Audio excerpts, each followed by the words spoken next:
Hi,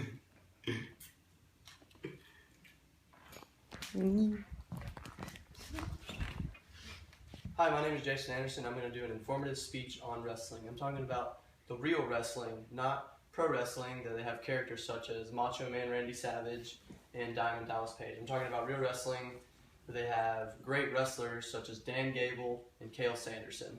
What I hope y'all to get is that just a little bit more general knowledge about the history of wrestling, general information, and high school, collegiate, and Olympic wrestling.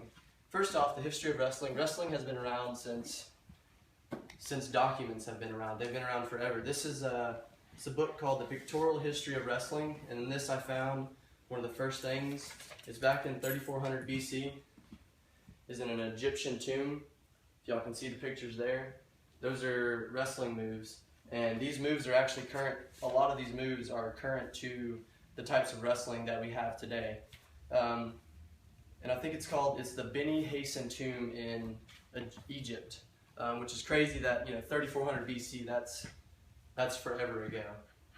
So history's around forever, or wrestling has been around forever. Next, we're going to talk about just a little bit more general information about wrestling. There are 3 separate positions in wrestling. The first position is neutral, the second position is top, and the third position is bottom. The neutral position is on the left there, 2 people standing up. And I got this from the High School Wrestling Rules Illustrations from the National Federation of High School Association, where this document helps parents and fans who are watching this sport just get a little bit more information about it. And the goal of this neutral position is to take them down to the mat and get control over them. If you take them down to the mat, you score 2 points. The next position is top, which is the person that is on top of the other wrestler there.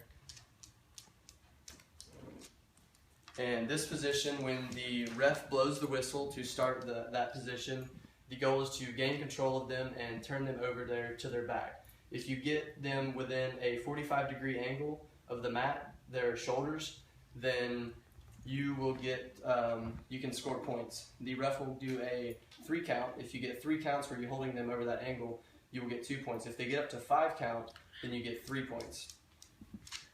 Lastly is the bottom position, which is the other guy on the bottom.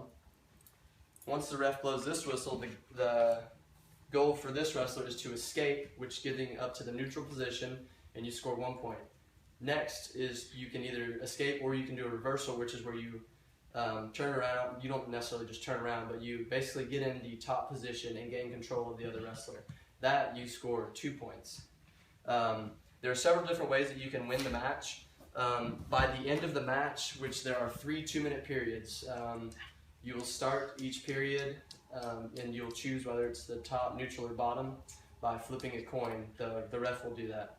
But to win it, you can, by the end of the 3 2-minute periods, you have scored more points than the other wrestler, or you can do this at any time of the match if you pin the wrestler, which is that top picture there, where their shoulders are completely flat to the mat. And this is a picture from Winning Wrestling. But if you pin them completely flat to the mat like that, you automatically win. Also, if you are beating the wrestler by 15 points or more at any point in the match, then you automatically win. Lastly, we're going to talk about high school, collegiate, and Olympic wrestling. High school wrestling is very important to a lot of people because that's how you get into collegiate wrestling. But the high school wrestling, most high schools have it, and it's just a way to compete and get in shape and involve yourself in school and sports and meet new people. Second, the collegiate wrestling, which you can get scholarships to pay for your college and your future through doing this. Lastly is Olympic wrestling. Olympic wrestling is extremely hard to get into. You have to compete with other competitors of your nation in order to be on the Team USA, just like all other Olympic trials and everything. You have to compete, and once you win out of that, then you are on the team, and then they will go in the Olympics and they will go against Russia and everybody else to win that part of the Olympics. So that's pretty much everything on wrestling. I'll just recap real quick. We talked a little bit about the history of wrestling, we talked about the general information of wrestling, and then we talked about high school, college, and Olympic wrestling. And that'll conclude my speech. Yay. How long did I saying go?